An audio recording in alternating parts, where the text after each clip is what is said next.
Hello and welcome to HD Philosophy, the channel where we take some time with the classics to awaken the hidden dragon within all of you. And this is a brand new set of episodes where we meditate on the Gospels of the week as I play My Hero Academia Ultimate Rumble with my family. Let's go!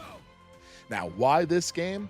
Well, recently my son has left for the military, and I find myself reminiscing on the excellent times we had together, the animes we watched together, the games we played together. And My Hero Academia just so happens to be one of those animes, and this is the game that was one of those games we played. And in my son's absence, I wanted to choose a game that my daughter and I could play that maybe eventually my son would be able to jump in and join as well. So this is what we landed on. But also I wanted to do something special.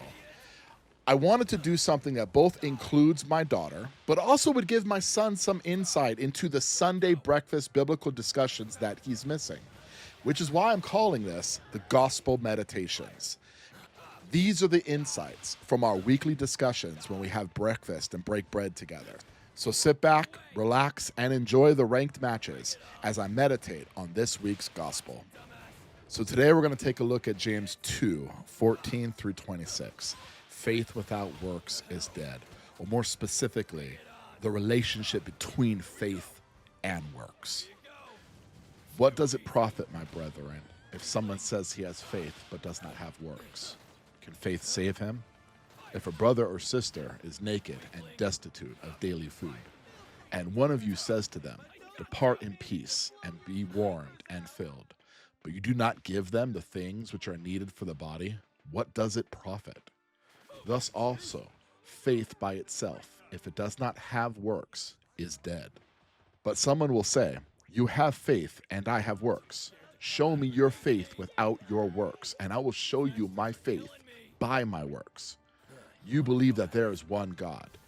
You do well, even the demons believe and tremble. But do you want to know, O foolish man, that faith without works is dead? Was not Abraham our father justified by the works when he offered Isaac his son on the altar? Do you see that faith was working together with his works, and by works faith was made perfect? And the scripture was fulfilled, which says, Abraham believed God, and was accounted to him for righteousness. And he was called the friend of God. You see then that a man is justified by works, and not by faith alone. Likewise, was not Rahab, the harlot, also justified by works, when she received the messengers and sent them out another way? For as the body without the spirit is dead, so faith without works is dead also. I've been thinking about this a lot lately, just because we've been studying Kant, and for Bible study, we were all told to pick a particular person in the Bible, and we were asked if we can see them, what will we ask them? And for mine, it was Abraham. Now, this was a timing thing as well, because my son has left recently, and that's why I have these My Hero Academia games, because it's my daughter and I who are playing it, although in this video, this is me playing solo. But you'll see a lot more of my daughter, who really loves Overhaul, playing this as well. But because my son has just departed, he left into the military. I won't go deeper than that. The four-piece whole that used to define our family is now 3/4. You know, there's a piece missing. And so because Bible study came around this time, I was thinking, Abraham, how did you remain so faithful to God as you climbed that mountain to sacrifice your son Isaac by his command? And how did you maintain your faith that God was good in the face of such a command? Now, I don't know what Abraham would say, but philosophically, I understand what is being asked of Abraham. You have to sacrifice your children to the supreme principle of the good, which is the Lord. That you have to believe in what you have provided them and then put them in the hands of God. Because you cannot be a helicopter parent for their entire life. They need to be able to make their own mistakes. That's how they're able to be moral. not because I forced them to, not because I've stolen their victories by deciding for them in critical instances in their life. No, but by them, by my children, making the decisions from their own conception of good. Not their own as in it differs from mine, but rather choosing the good because it's inherently good within itself. That's when faith and action work together, because I am deciding from the moral good, not just deciding something that happens to align with the moral good, as is the case if I'm manipulated into it or coerced into it, but rather I'm doing it because it is good in and of itself. I'm doing it from that sense of good. So that's the faith that is necessary there. So it just so happens we're going over Kant this week. And for Kant, he believes that nothing is good without qualification other than the good will.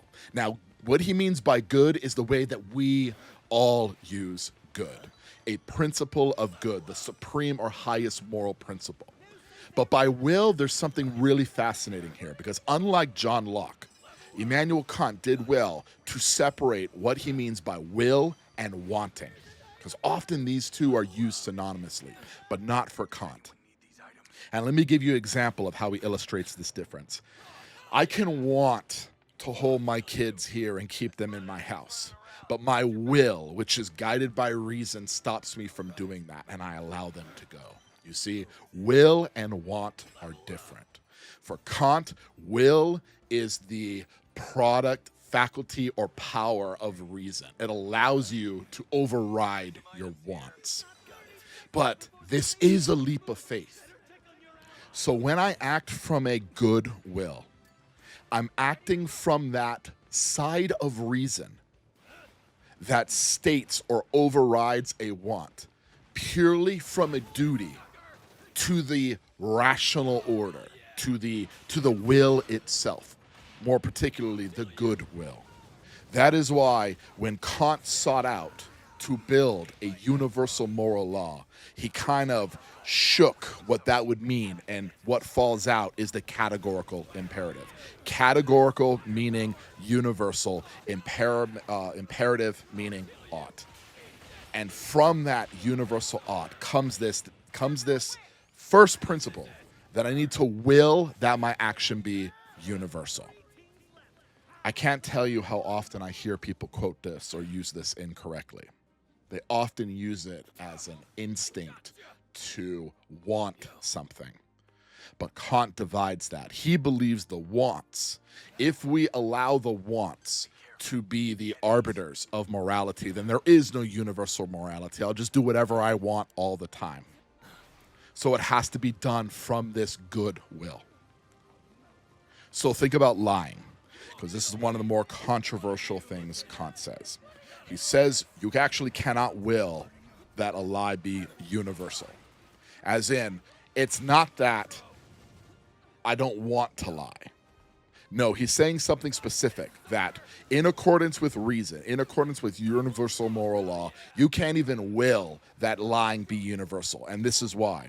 If you think about what lying is, when I tell a story to my children, when I'm reading them Lord of the Rings, this is a false story, but it's not a lie, because I am not tricking them. They know it's a fiction, so I'm just telling a story. Also, when I'm incorrect about something, I'm not lying, I'm just misinformed. No, lying is something specific. Lying is the intentional deception. As in, I know what I'm saying is not true, but I'm saying it anyway in order to deceive you. So there's an inherent intent of deception that exists within lying. Now imagine if you willed that be universal. They would just consider everything a lie. So lying in itself wouldn't exist anymore if everybody was in fact lying, because there needs to be that foundational intent, and everybody just knows that's not the case. So you can't actually will that the lie be universal. So how does this work with faith? Faith without works is dead. I can act in a certain way because I fear punishment. I can act in a certain way because I am being forced into that situation. That would not be a moral good for Kant. I like the example a colleague once provided me when he said, imagine I'm walking and I tripped and my hands just kind of jutted out forward. And at that same time, unbeknownst to me, a child fell from the rooftops. And when I tripped and I held my hand out, I just so happened to catch that baby right there. And everybody around is like, man, look at those works right there. This man's a hero. Am I a hero? Absolutely not. I just so happened to trip, my hands came out, and I just so happened to catch the baby. Now, obviously people would say it's a miracle, but I did not do anything good in that instance. Maybe some could argue God used my body right there in order to save that child, but I didn't do anything good because I didn't have the intention behind the action. This is the necessary faith that needs to be included in the work. You obviously have to have the work because, faith without work is dead. But you still need the faith. You still need that intention to the good, because the works themselves, just stopping people from acting in and of itself, isn't a moral good. This is also why Augustine would say that the more laws you put forward, the less moral you're allowing your people to be. And this is also why Jesus came and talked about wanting to fix the heart. Because it is in the heart, it is in this intention that one actually gets to exercise their moral law. This is in Kant, this is in Augustine, and I believe this is here as well in James. You have to act from the intention to the moral law, not from some other coercive event or some other manipulation. You have to choose the good from the respect of the good itself, the goodwill for Kant, the heart for Jesus, or the faith here by James. That's why it cannot be the works alone. It's not saying that good actions aren't to be respected, but the action in itself is only one half of the equation. For Kant, it's not even in the equation. It has to be from the intent to do the good. And I often think about this as a father because I would want to make the decisions for my children. But that's what the law does when it doesn't trust its civilians. Or for Kant, takes away their ability to be moral creatures. They need to be able to decide. So autonomy is fundamental to a moral decision. Faith is fundamental in the moral decision because I have to be acting from that faith to that moral law in order for it to be moral in the first place. I won't lose to anyone!